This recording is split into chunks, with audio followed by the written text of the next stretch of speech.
Administradores de base de datos para MySQL. Bueno, existen varios administradores con interfaz gráfica y gratuitos que permiten ejecutar comandos SQL y administrar servidores MySQL. Hay algunos que son multimotores de base de datos, hay varios, pero en este caso vamos a ver dos aplicaciones que son de solamente para trabajar con esta base de datos, con MySQL.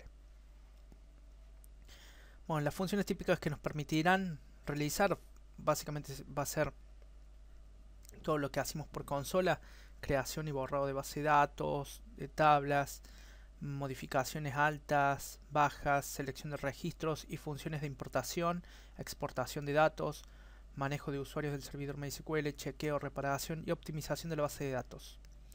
Las aplicaciones, entre otras tantas, son estas dos. Bueno, PHPMyAdmin, que es una aplicación web desarrollada en PHP. Esa es una aplicación web, ¿no? Y después tenemos una aplicación de escritorio que se llama MySQL Workbench. Rápidamente, como para explicarle, PHPMyAdmin se accede desde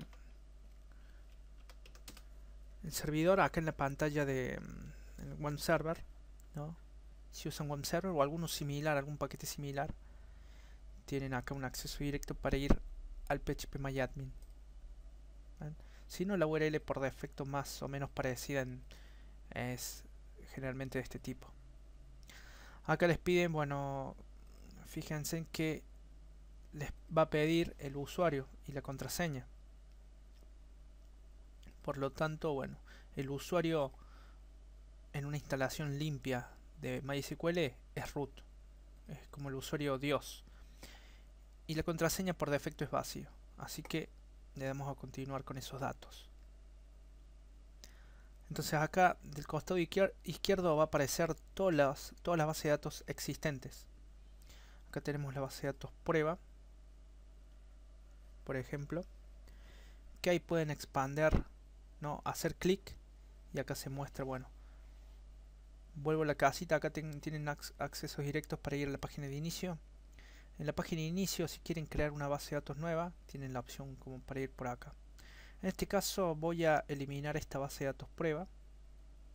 Para ello, fíjense, acá tienen una scrum bar, ¿ven? Donde se va mostrando en dónde están parados acá arriba. Localhost, o sea, están parados a nivel de servidor. De ahí les aparecen estos tabs o estas opciones. Base de datos, hacen clic y les muestra acá directamente todas las bases de datos que hay existentes. Ahí pueden hacer diferentes operaciones. Por ejemplo, en el caso de prueba, ¿ven? Yo puedo, tiene que comprobar los privilegios, pero puedo eliminarlo acá. ¿Ven? Selecciono, lo chequeo y le doy a eliminar. Esto lo elimina. También, ¿qué puedo hacer?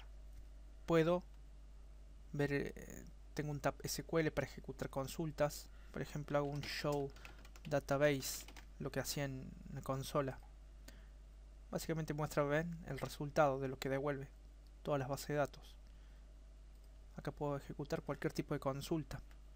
Select now, fecha y hora actual. Tengo estado actual, el estado actual del servidor, usuarios, opciones de exportar. Pueden seleccionar la base de datos que quieran exportar y cuál no. Importar, configuración, registro binario, replicación y hay más, motores. Los motores disponibles. Bueno, ya vamos a venir acá también a explicar un poco. Pero en el caso de base de datos, si quieren crear alguna base de datos, se paran acá a nivel del servidor, ¿no? Del localhost, si es una base de datos local, ¿no? Estamos localmente, por lo tanto, crear base de datos, acá seleccionamos el nombre. Bueno, creo el archivo prueba o la base de datos prueba. Cotejamiento, acá tienen que seleccionar UTF-8.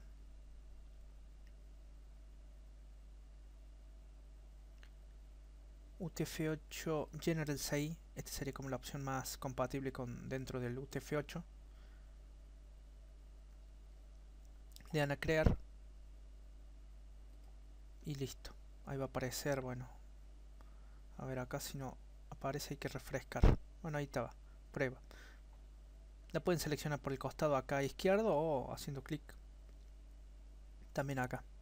Fíjense que la barra Scrum ahí es como que está haciendo un use internamente, ¿no? Un use de la base de datos a utilizar. Fíjense que ahora cambia acá los tabs. Estructura, muestra la estructura de esta base de datos en la cual estoy. Prueba, que no tiene ninguna tabla. No se han encontrado tablas en la base de datos. Tengo SQL. Tengo la opción de buscar, generar una consulta. Como no hay tablas no se puede hacer nada. Exportar, importar, operaciones, privilegios, rutinas, etc. Vamos a la parte de estructura. Vamos a crear una, como habíamos creado una tabla persona. Le damos un nombre. Número de campos. Definimos 3. Continuar. Y acá me aparece esto. Espacio como para completar los 3 campos.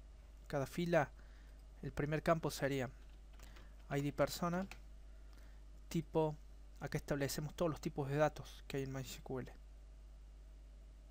Bueno, entero, longitud de valores, predeterminado, cotejamiento. Acá en cotejamiento no elijan nada. Si definieron, va a tomar por defecto el collate o la codificación de la tabla. Y a su vez la codificación de la tabla va a tomar la codificación de la base de datos. Yo definí la codificación UTF-8 General CI solamente al crear la base de datos. Al crear la tabla no indiqué ninguna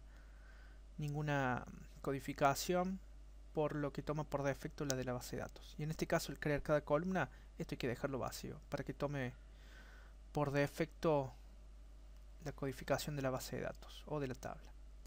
Atributos, permite nulos, índice, esto va a ser clave primaria, va a ser, este es de auto incremental. Bueno, lo seteamos. Comentarios, nada más. Después aquí iría apellido, tipo de dato varchar, predeterminado, nada, cotejamiento, atributos, permite nulos, no. Clave primaria algo, no, tampoco. Acá en el caso del varchar hay que indicar la longitud. Por ejemplo, que máxima de caracteres, ¿no? 20 caracteres, por ejemplo. Y el otro campo nombre, que también va a ser un varchar de 20 caracteres como máximo. Comentarios, motor de almacenamiento. Acá se define esto una característica de MySQL en el cual define diferentes tipos de tablas. Ya lo vamos a ver en detalle. Pero vamos a usar la InnoDB. Cotejamiento para la tabla. No hace falta especificar, ya que va a tomar de la base de datos si no la especificamos. Y le damos a guardar y se crea la tabla persona. Tenemos la tabla persona. Tenemos la opción de examinar si hay datos, ver la estructura, buscar, insertar datos. Por ejemplo, insertamos algunos datos como ID persona autonumérico, bueno, lo dejo. Apellido.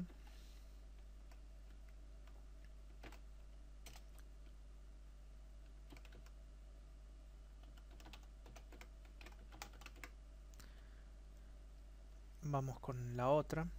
Acá chequemos el ignorar.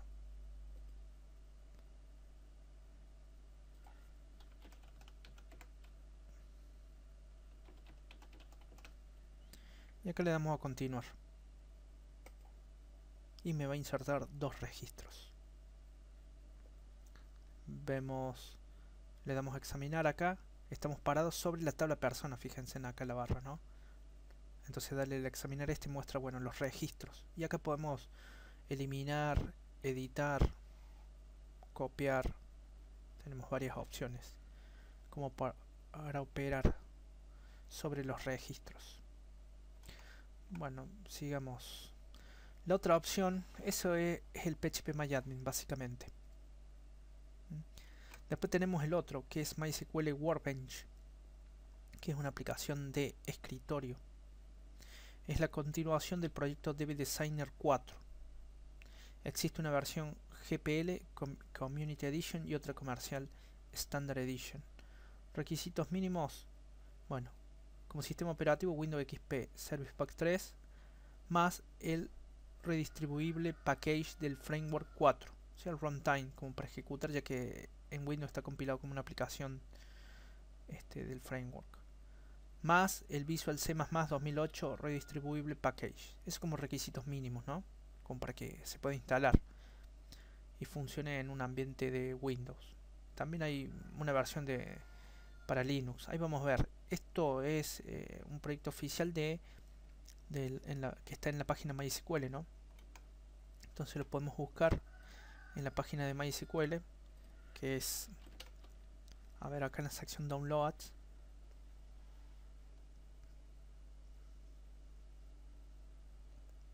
MySQL Workbench, ahí aparece. Hago clic acá. Tiene una versión, a ver, para requisitos, fíjense.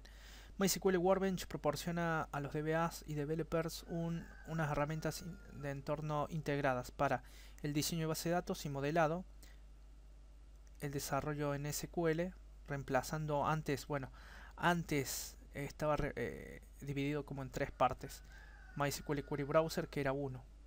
Bueno, Database Administration, que había como una versión, un propio programa que se llama MySQL Administrator. Y Database Migration. Esto está bajo licencia GPL, gratuito. Acá se puede descargar el source. Y acá tengo los prerequisitos. ¿Ven?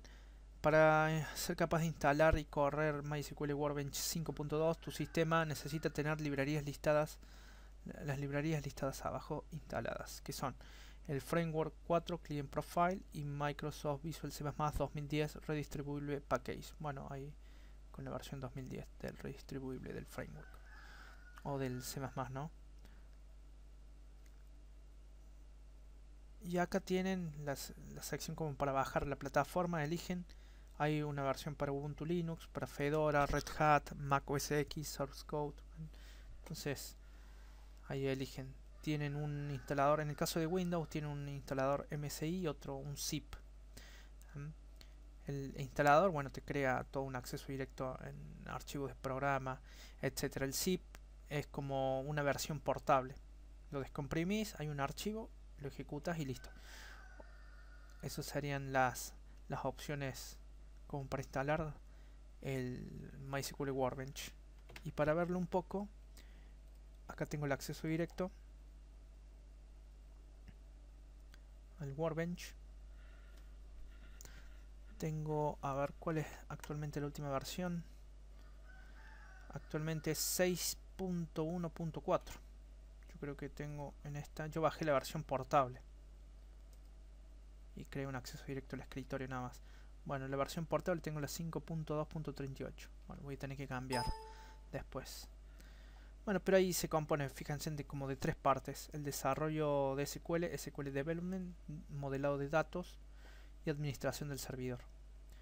¿ven? Esto sería como la interfaz principal. De ahí pueden establecer, por ejemplo, una conexión. Acá yo ya tengo varias conexiones, por ejemplo esta, cualquiera. Y acá pueden ejecutar cualquier consulta. Acá figuran todas las bases de datos, entre ellas tenemos a prueba, las tablas que dispone, en este caso una sola, que es persona, y las columnas, y de persona, apellido, nombre. Y acá podemos tirar cualquier consulta. Por ejemplo, acá sobre prueba, primero seteamos como default esquema, como para que se marque en negrita como para utilizarlo, ¿no? Y acá ponemos un select asterisco from persona, nos va a listar, bueno, los dos registros. Nada más. Bien. Entonces eso sería el MySQL Workbench. Acá está la página inicial del phpMyAdmin, del Workbench. Y pasamos a lo que son tipos de datos. Venimos acá, nos vamos a ayudar con esto. está seleccionada la tabla persona, voy a la estructura, voy a modificar alguna, por ejemplo apellido, simplemente para que me aparezca este combo con las opciones de tipos de datos. Bueno, los tipos de datos que se manejan en MySQL como cadena de caracteres son char, cadena de longitud física que va de 0 a 255 caracteres, un varchar cuya longitud es variable, de 0 a 65.535 caracteres desde la versión MySQL 5.0.3, blob, un objeto largo binario, grande binario, se usa para almacenar datos binarios como archivos, por ejemplo. Permite realizar ordenamientos teniendo en cuenta mayúsculas y minúsculas. Y text no tiene en cuenta mayúscula y minúscula al momento de ordenar, pero se puede almacenar textos grandes, ¿no? Dentro de acá hay algunas divisiones dentro de blob, text, que son, hay como diferentes versiones: tiny blob, blob, medium blob y long blob para el caso de blob. Y para el caso de text, tiny text, text, medium text y long text. Y ahí está el límite de caracteres de cada uno. ¿Ven? Después tenemos lo que es enum, campo que puede tener un único valor de una lista que se especifica. Acepta hasta 65.535 valores distintos. Es una enumeración, ¿ven? Enum, y acá se especifican cada uno de los valores que se pueden seleccionar para ese campo de tipo enum. Set, un campo que puede contener ninguno, uno o varios valores de una lista. La lista puede tener un máximo de 64 valores. Y acá vemos, por ejemplo, acá, al seleccionar en phpMyAdmin el tipo de dato de la columna, ahí están todos los tipos de datos. De cadena, bueno, acá figuran char, varchar, tiny text, text, medium text, long text, binary, barbinary, tiny blob, medium blob, blob, long blob. Enum y set. ¿Ven? Ahí están los tipos de caracteres. Dentro de los tipos numéricos tenemos el decimal, en el cual recibe por parámetro, bueno, la precisión y la escala necesita. Hay otros sinónimos como son numeric, dec y fixed. Bueno, los parámetros son precision, es el número máximo de dígitos, y escala, el número de dígitos a la derecha del punto decimal. La precisión por defecto es de 10. Esa es la precisión por defecto, o sea, la cantidad de dígitos en total del número, del valor. Y escala sería el número de dígitos a la derecha, o sea, la cantidad de decimales. Int, número entero con y sin signo. Tiny int, número entero con y sin signo. Bit o bool es un número entero que puede ser 0 o 1 nada más, uno o dos valores. Medium int, big int, número entero con y sin signo. Small int, float y double. Y ahí tenemos el tamaño, el rango de valores que se le pueden aceptar. Tiny int, por ejemplo, va del valor mínimo del menos 128 al 127, o si no del 0 al 255.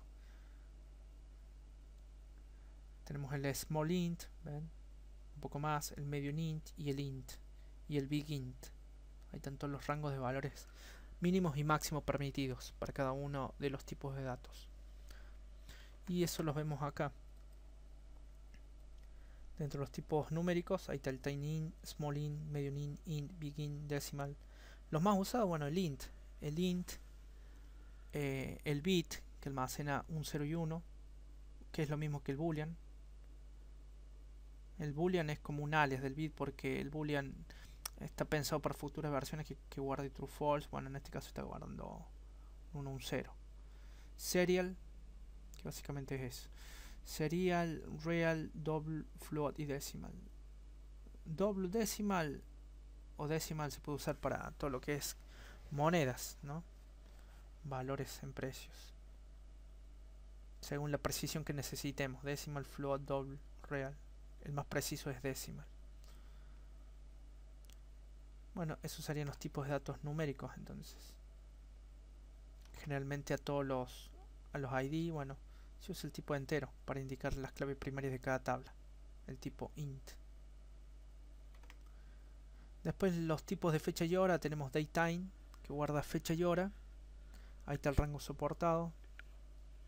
hasta el 9999. Date almacena solamente la fecha. Timestamp, una combinación de fecha y hora. El rango va desde el 1 de enero de 1970 al año 2037. Time almacena una hora. Y year almacena un año. Ahí está el rango de 1901 hasta 2155.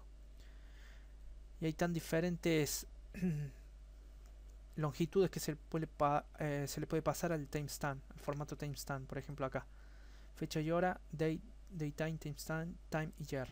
Timestamp, si queremos guardar, acá en la longitud tenemos que especificar. Si indicamos 14 va a guardar este formato: año, mes, día, hora, minuto y segundo. Si lo indicamos con 12, guarda el año en 2 dígitos, el mes, el día, la hora, los minutos y los segundos. Timestamp con 10 de longitud, año, mes, día, hora y minuto. O sea, así en los segundos. Y así van cada uno. En el caso de timestamp de 2, guarda solamente el año en 2 dígitos.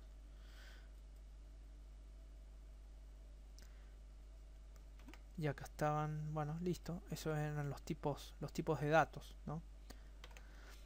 Ahora pasemos a los tipos de tablas, por ahí muy importante. MySQL soporta distintas tecnologías de almacenamiento de datos. Es algo particular de MySQL, en el cual podemos definir los tipos de tablas existentes, que son ahora MyISAN, Merge, Memory, Heap, BerkeleyDB, InnoDB, Federated y Archive. Cada uno tiene su particularidad o sus características. MyISAN viene usándose de hace rato, son tipos de datos, son tipos de base de datos o tipos de tablas, ¿sí?, muy usadas para lo que sería lectura. Y después tenemos la InnoDB. Esas dos son las más usadas. InnoDB ya para tablas o base de datos relacionales, en el cual importe mucho el tema de integridad referencial. Se pueden establecer relaciones, o sea, claves foráneas con sus claves primarias correspondientes. Declaración de tabla y tipo. Bueno, ¿dónde se define el tipo de tabla? El momento de crear la tabla, acá. Engine, el motor, y acá va algún nombre: MyISAN, puede Merge, Memory, BerkeleyDB, InnoDB.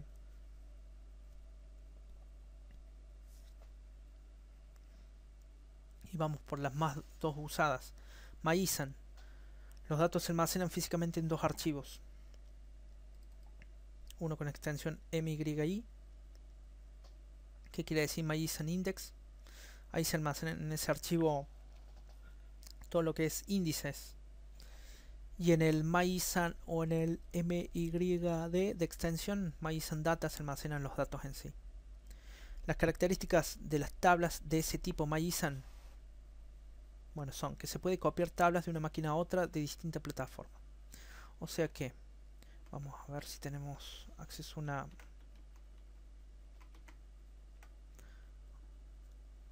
Este backup de prueba lo elimino.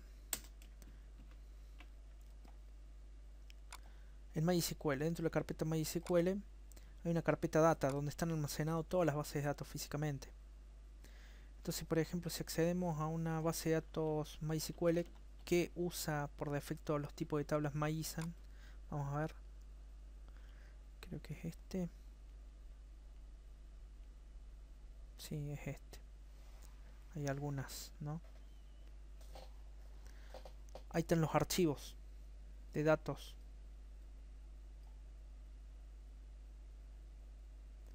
Uno es con extensión MYI, son archivos de índices.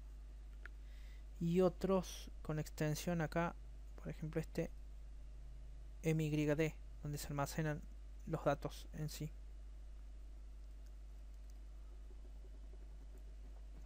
Para las tablas, ¿no? Bueno, las características cuáles son. Se pueden copiar tablas de una máquina a otra de distinta plataforma. O sea que esto yo lo podría llevar, los archivos, solamente de este tipo de tabla, ¿no?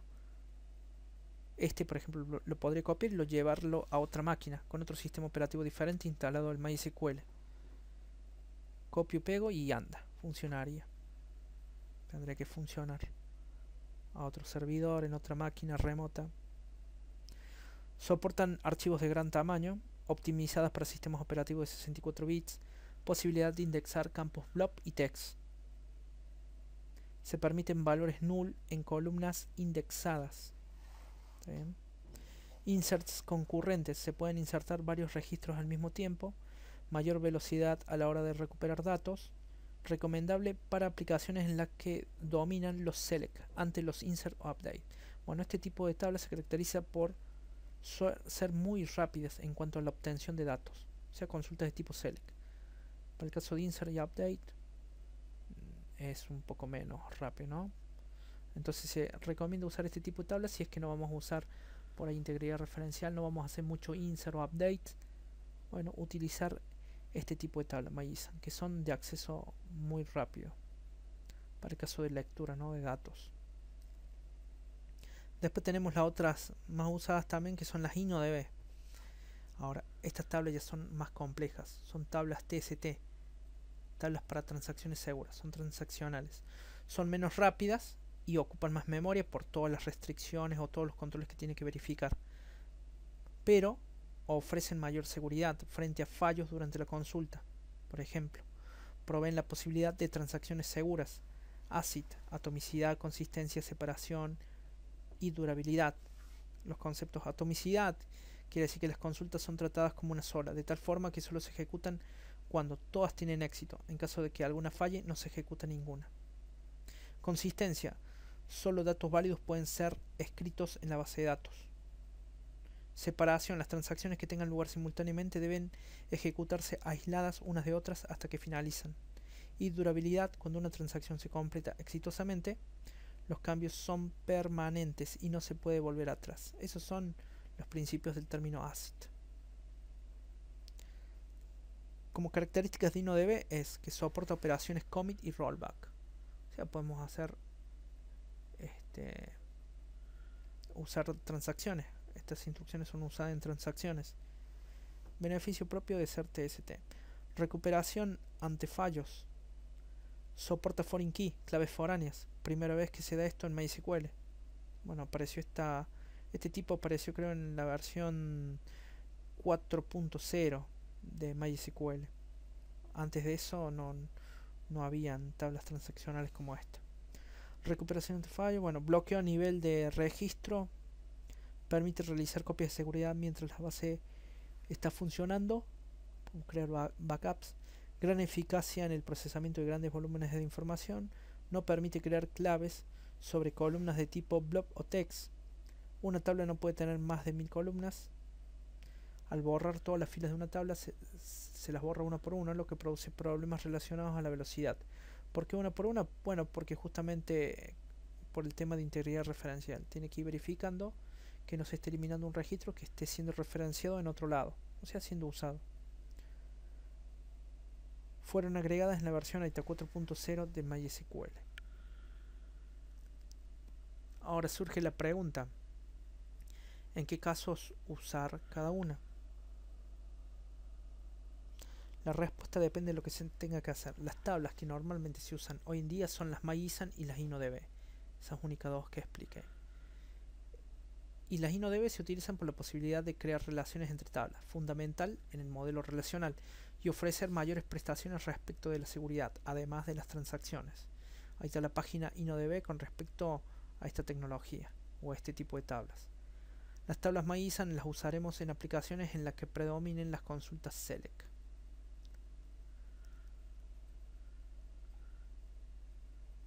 Bueno, ya acá algunas consultas referidas a lo que es más que nada la creación de tablas. Autoincrement se aplica solo a enteros y flotantes. Bien.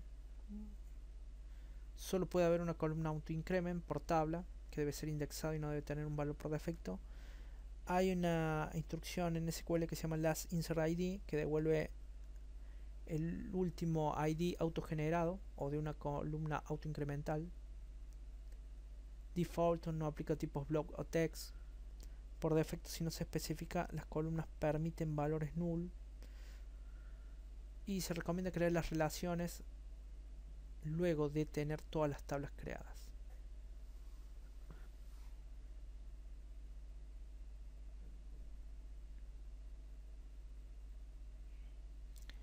Vamos a ver qué sigue. Bien, acá vamos a ver un poco de lo que es ahora integridad referencial. ¿Qué quiere decir? Que sirve para el modelo relacional, para el caso de los tipos InnoDB. Los tipos InnoDB tienen soporte para integridad referencial, ya que son tablas que cuentan con todas las características. Se pueden definir claves foráneas, por ejemplo. Integridad referencial hace referencia a que cuando un registro haga referencia a otro, ese otro registro debe necesariamente existir, sí o sí tiene que existir. Si no, habría problemas ahí de integridad de datos, ¿no? Y ahí entra el concepto de claves foráneas o foreign keys. Es un campo común y corriente que tiene la particularidad de corresponderse con la clave primaria de otra tabla. Esa es una clave foránea. Estas claves están muy ligadas al concepto de integridad referencial, debido que si una clave foránea contiene un valor, ese valor se refiere a un registro existente en la tabla relacionada. MySQL soporta claves foráneas únicamente en las tablas de tipo InnoDB. ¿Ven?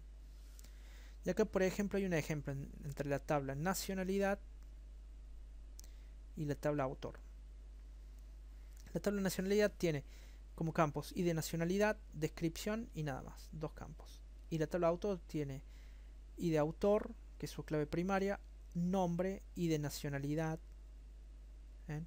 Y acá indicamos, bueno, ID nacionalidad, fíjense con foreign key, acá explicamos, primero aplicamos que la clave primaria sea el campo ID autor. Y acá, con esta instrucción foreign key, el campo ID nacionalidad se referencia con la tabla nacionalidad con su clave primaria ID nacionalidad. Ahí se estableció la relación. Y acá tenemos el gráfico en el cual se entiende que es una relación de uno a muchos. O sea que dentro de una nacionalidad pueden haber varios autores. Ahora, un autor solo pertenece o es de una nacionalidad. Eso es una relación de uno a muchos.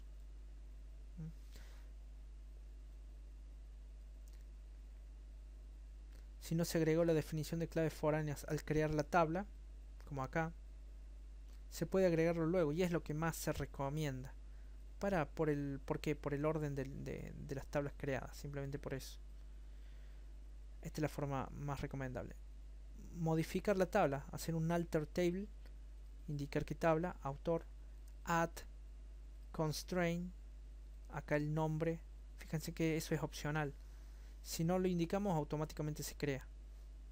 Entonces acá add constraint fk y de nacionalidad, le damos un nombre al campo que va a ser clave foránea, y acá en foreign key especificamos cuál va a ser el campo en cuestión y de nacionalidad, que se referencia reference con la clave primaria de la tabla nacionalidad, que la clave primaria se llama también ID nacionalidad.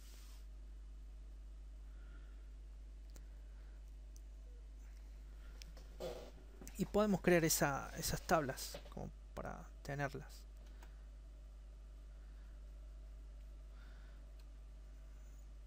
A ver, acá en esta base de datos prueba creamos una tabla que se llame nacionalidad, que va a tener dos campos.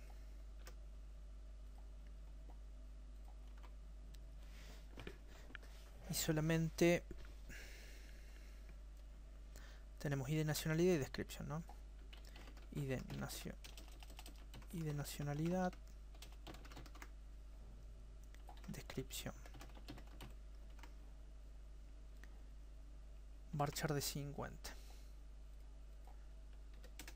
Clave primaria va a ser y autoincremental el primero, ID nacionalidad. Motor de almacenamiento, para que ande, tiene que ser InnoDB, que es por defecto, como está en PHPMyAdmin también. ¿Algo más? Nada más. Le voy a guardar y se creó la tabla nacionalidad. Vamos por la otra tabla, que es autor. 1, 2, 3 columnas. Continuar. ID autor. el nombre y un campo llamado ID nacionalidad. Vamos con ID autor, va a ser clave primaria y va a ser autoincremental. El nombre va a ser un varchar de 50 caracteres como máximo. Y de nacionalidad es un entero no nulo. Un entero no nulo. Bien, hasta ahí se define eso acá. Nada más. No se puede establecer la relación en este paso. Así que le damos a guardar y se creó autor. Bueno, primero vamos a ver. Voy a ver la estructura de autor. Para definir una clave foránea, el campo en cuestión tiene que ser definido como un índice primero. Por ejemplo acá, ID nacionalidad, le doy a cambiar. Tiene que ser definido como índice. Vamos a ver si me da la opción acá. Mover columna, comentario. No, no tengo la opción de definirlo como índice. Vuelvo atrás. A ver. Estructura. ID nacionalidad. Ah, acá tengo. En el listado. Tengo una opción índice. Primero tiene que ser un índice para que pueda ser clave foránea, ¿no? Ahí está. Ya es un índice. Un índice se utiliza para poder, ¿no es cierto?, acceder rápidamente a sus valores en casos de búsqueda. Bien, y ahora ¿cómo establecemos la referencia acá? Bueno, acá en el phpMyAdmin establecer la referencia es venir a la estructura de prueba, quiero decir, de la que va a contener la clave foránea, que en este caso es autor. Voy a la estructura. Acá salen todos los índices, tiene una clave primaria y ahí está ID nacionalidad, ¿no? Que es como un requisito previo para que sea clave foránea. Acá tengo vista relaciones, a ver, acá es. Acá especifico, fíjense en ID nacionalidad, que está definido como un índice, que se referencie con la tabla nacionalidad con su clave primaria y de nacionalidad. Entonces selecciono esa opción.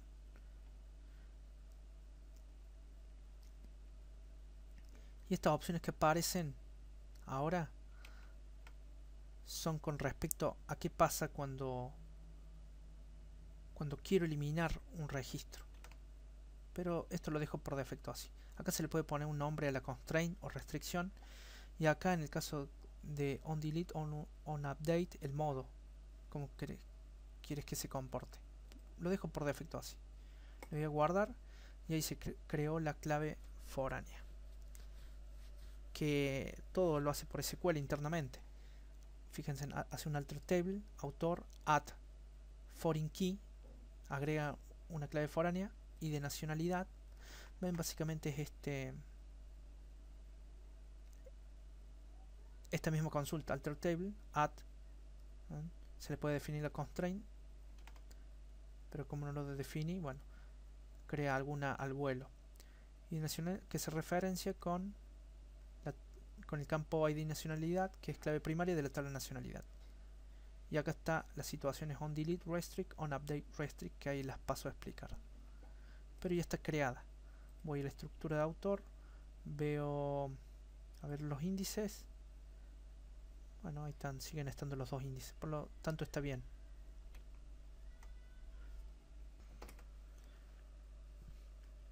Bueno, entonces esta es la consulta como para modificar. Siempre se recomienda entonces primero crear la definición de las tablas y después crear las relaciones. ¿Qué serían crear las relaciones? Definir las claves foráneas. Básicamente es eso.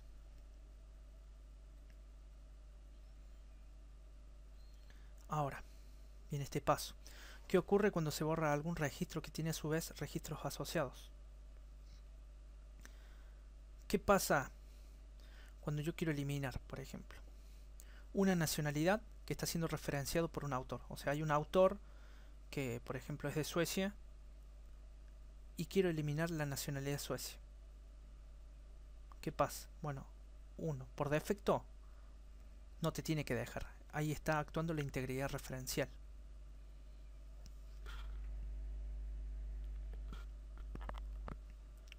porque si no, si te dejaría eliminar, quedarían inconsistentes los datos. Por ejemplo, habría un autor que es de y de nacionalidad, por ejemplo, acá se guarda solamente el código, ¿no? 5, pero no existe referencia más porque ya lo eliminé en la tabla de nacionalidad, con el código 5 que pertenecía a Suecia. Entonces eso es inconsistencia de datos que daría. Entonces para eso está la integridad referencial, para cuidarnos de esa inconsistencia. Ahora, las opciones que pueden ser o que se pueden seleccionar de qué hacer cuando se elimina algún valor, por ejemplo, en este caso nacionalidad, bueno, onDelete restrict es la acción por defecto. Directamente no permite la eliminación. Muestra un mensaje de error que no se puede eliminar porque hay una restricción. Puede ser también onDelete no action, hace lo mismo que el anterior, es lo mismo. onDelete set default todavía no está implementado, pero lo que debería hacerse es reemplazar las claves eliminadas por el valor que se dio por defecto al momento de crear la tabla.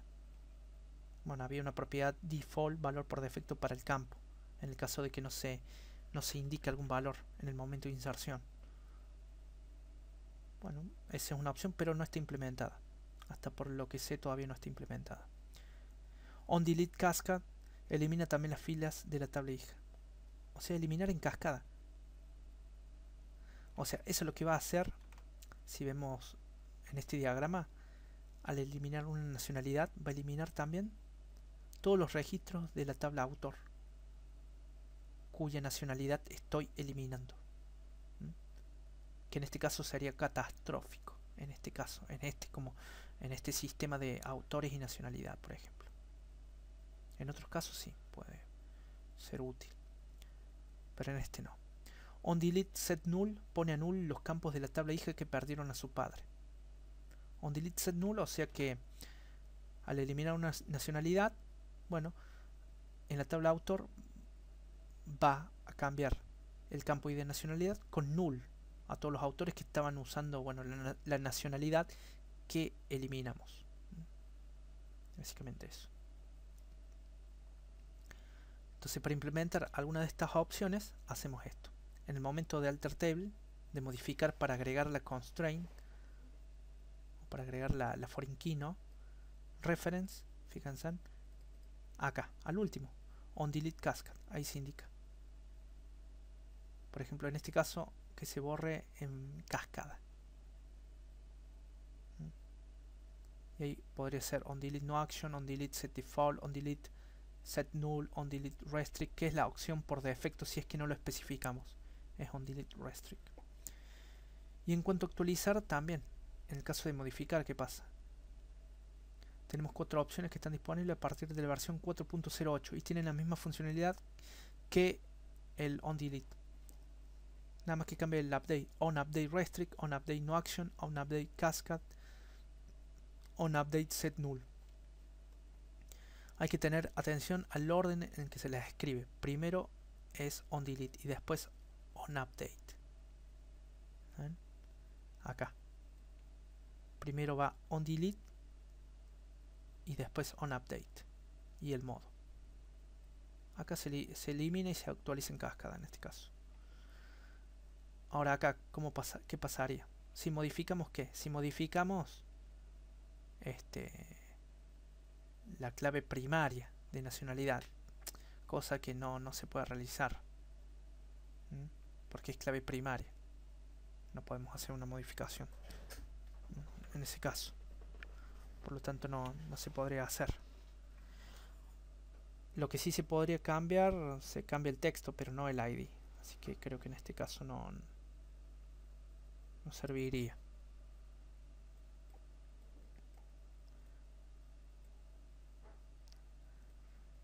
Para eliminar claves foráneas que hayamos creado por accidente o por error, se hace un alter table, el nombre de la tabla que queremos modificar, drop foreign key y el nombre de la clave foránea, o el símbolo.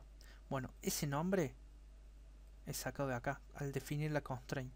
¿Ven? Este nombre. Vamos a ver si figuran acá, por ejemplo,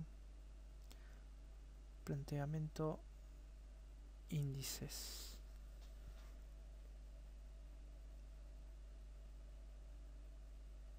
Vista de relaciones.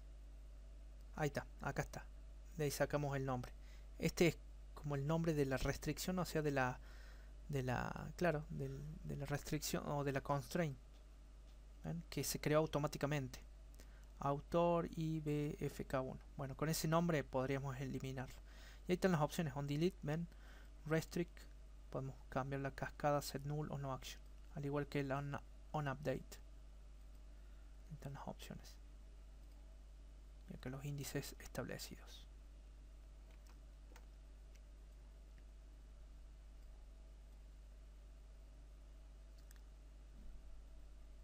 Eliminar tablas con claves foráneas definidas. InnoDB no permite eliminar una tabla que esté referenciada por una restricción foreign key, a menos que se ejecute lo siguiente. O sea que no podemos eliminar una tabla que esté siendo referenciada por una clave foránea, claro. O sea, no podemos eliminar, en este caso, bueno, en el caso anterior, la tabla nacionalidad, ¿no? Siempre y cuando tenga datos relacionados.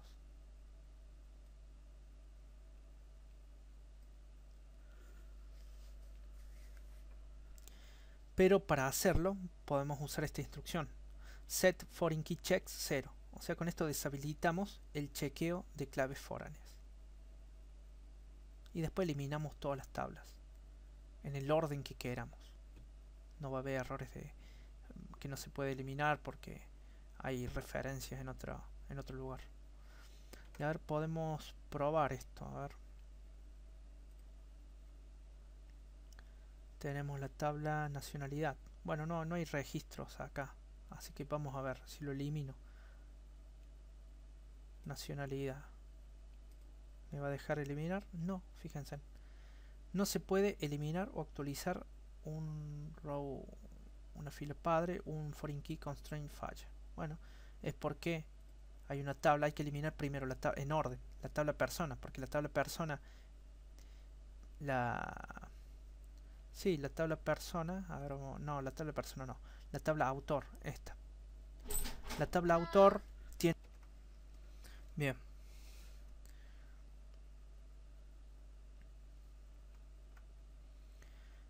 Entonces, fíjense que con esta opción vamos a poder eliminar. Set foreign key checks. Deshabilitamos la restricción. Vamos a ver si podemos hacerlo por SQL. Acá. Set foreign, ¿cómo es? Foreign key checks igual a 0. Continuar.